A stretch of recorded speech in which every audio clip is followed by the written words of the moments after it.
if we all did what we were supposed to do, the world would be a better place. But it doesn't always work that way. There are distractions and things happen, and you've just got to be aware, no matter which side you're on. What we're looking at is more than just, how can we get the kid to school? It's what is the safest route? Nothing's more important than keeping these kids safe.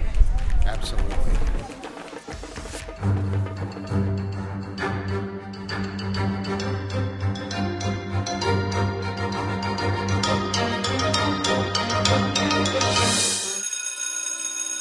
Hello and welcome to the Supercast. I'm your host, Superintendent Anthony Godfrey. It's the time of year when thousands of students are making their way to school, walking eagerly through neighborhoods along established safe walking routes. On this episode of the Supercast, find out how we work together to better protect young pedestrians and to make sure their travel to and from school is safe.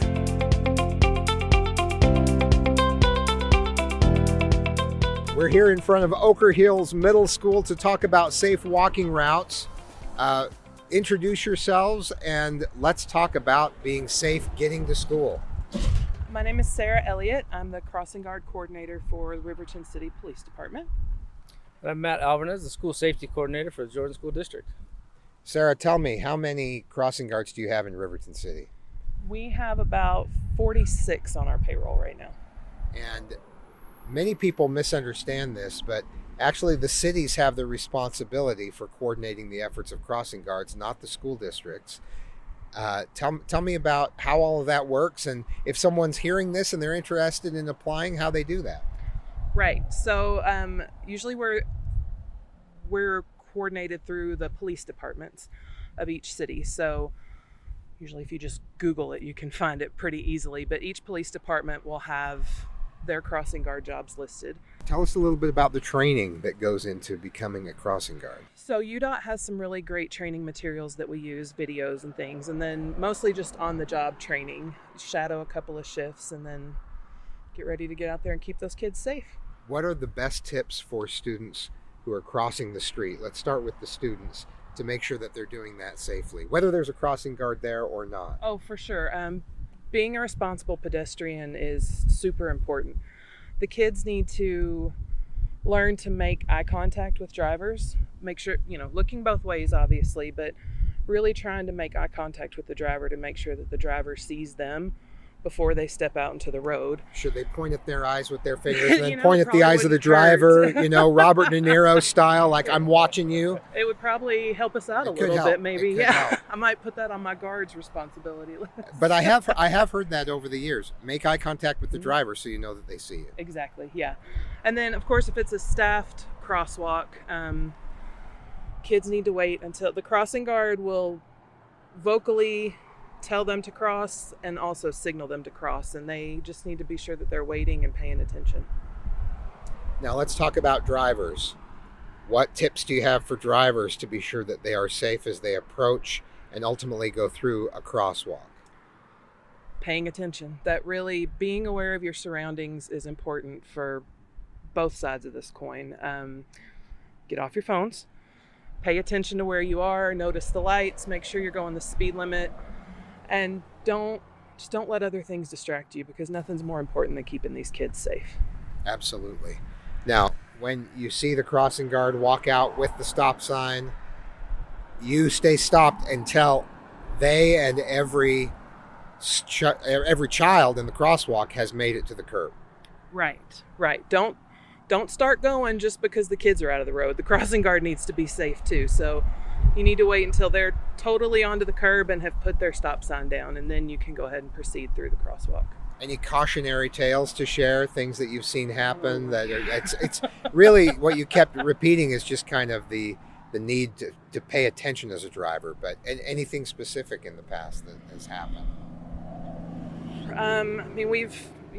We unfortunately have had kids get hit, and a lot of close calls, and it really all just boils down to being aware and paying attention. And like I said, on both sides of the coin, the pedestrians have to pay attention too. Just because you have the right of way doesn't mean you can just go. You still have to pay attention and make the right choice. That is the illusion sometimes. Well, I'm in the crosswalk and you're supposed to stop, so I'm going to walk. You do have to think, I wonder if they see me. Right. I wonder if they're paying attention. If we all did what we were supposed to do, the world would be a better place. But it doesn't always work that way. There are distractions and things happen, and you've just got to be aware no matter which side you're on. There are different types of crosswalks, I know. There's the Beatles crosswalk on Abbey Road. Yeah.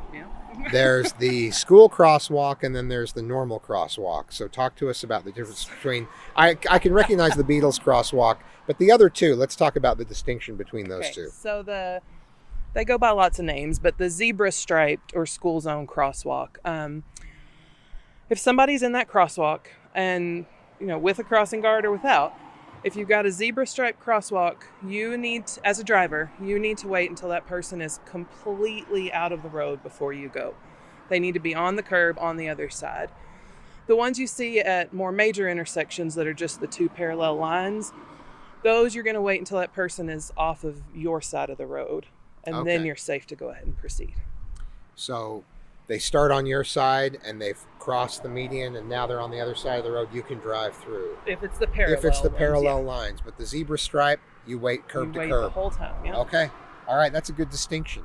Now I'm going to notice all the zebra stripe versus the parallel line Being crosswalks. Aware. It's part of safety. Okay. All right, very good.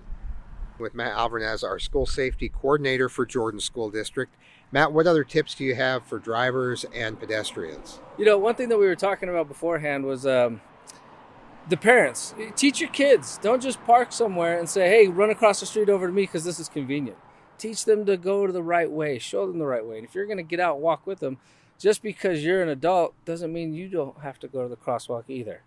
We've all thought, I can think of moments when I was with my kids and I'm like, do I show the example of going to the light or do we dart across the street? Because we can probably make it.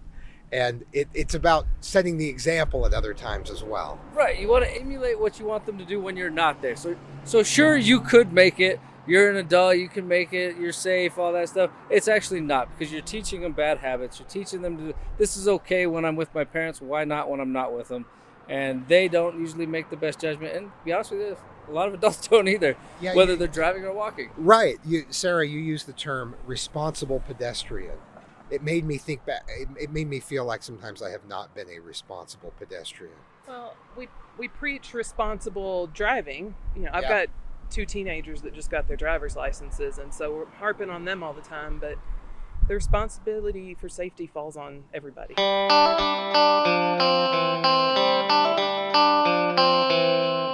Stay with us. When we come back, we'll walk you through the process of how safe walking routes are established through the entire school district.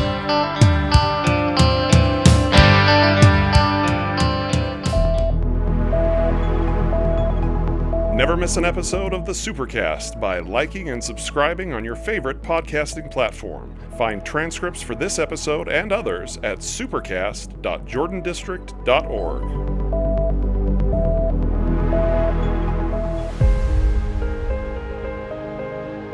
In Jordan School District, we like to support students in and outside the classroom, along with their families. That's where the Jordan Family Education Center comes in, offering support services and a wide variety of classes for students and their families free of charge. You can take a class called Blues Busters for children feeling sad or worried. Just Breathe is a class that helps students reduce stress. Or how about a class that supports parents in helping their children make and keep good friends? There are also support groups and free counseling, all provided by Jordan School District school psychologists and counselors.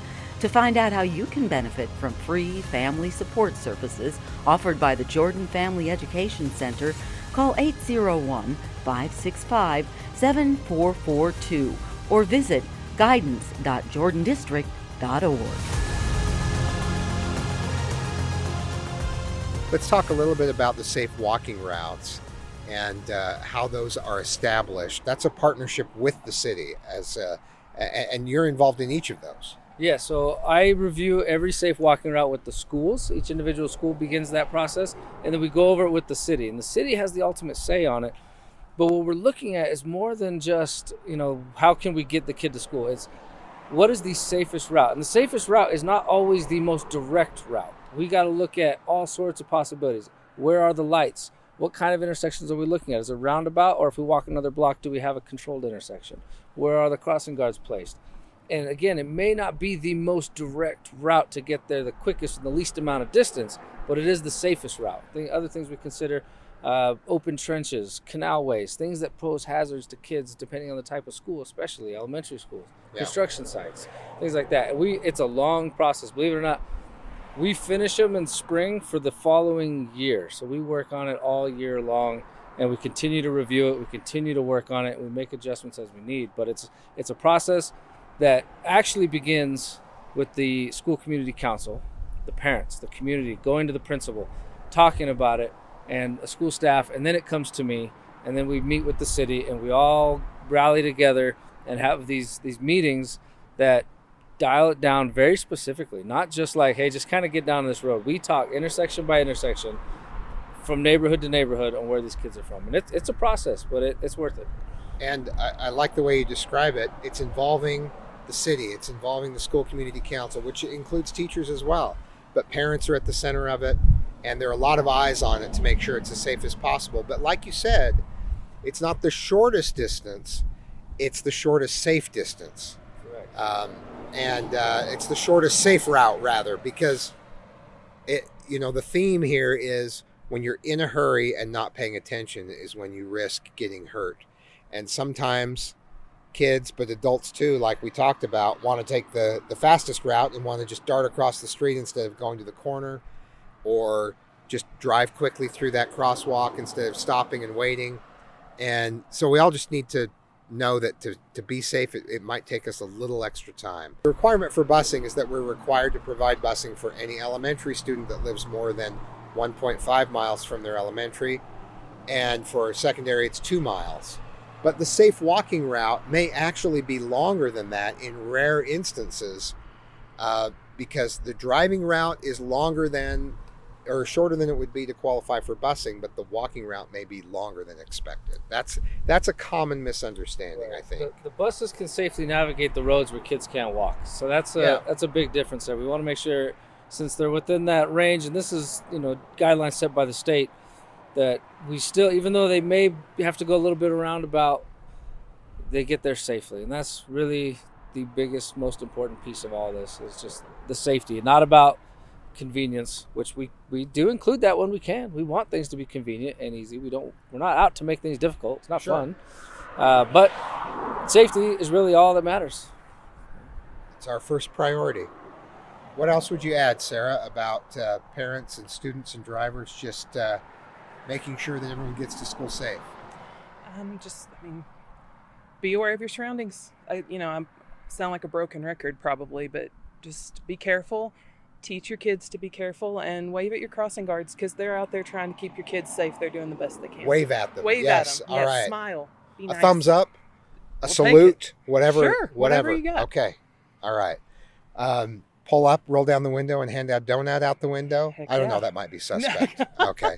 I'll take it. Okay. Matt will take the donut. All right. If you see him out there.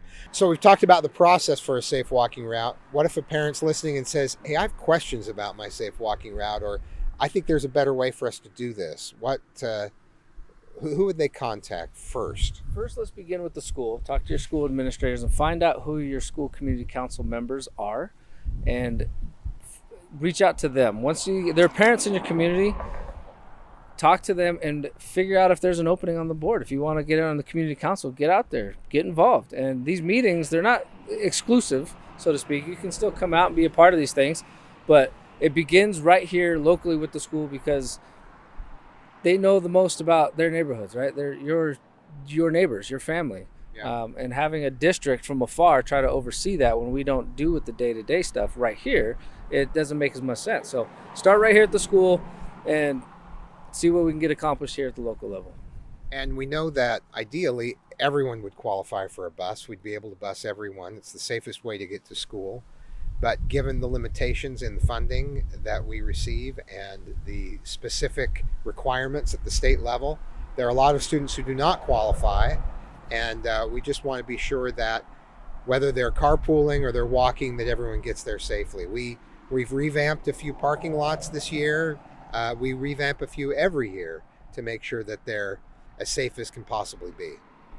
And walking is safe, and it is a healthy activity. Get outside. Take advantage of it. Look at the bright side of it. Yeah, you didn't get on the bus.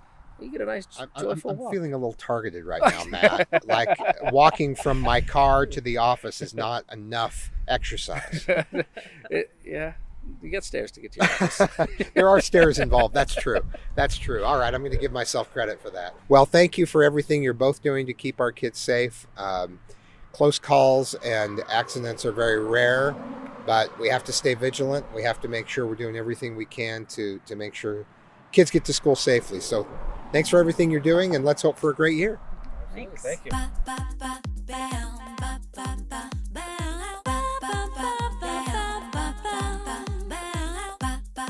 Thanks for joining us on another episode of the Supercast.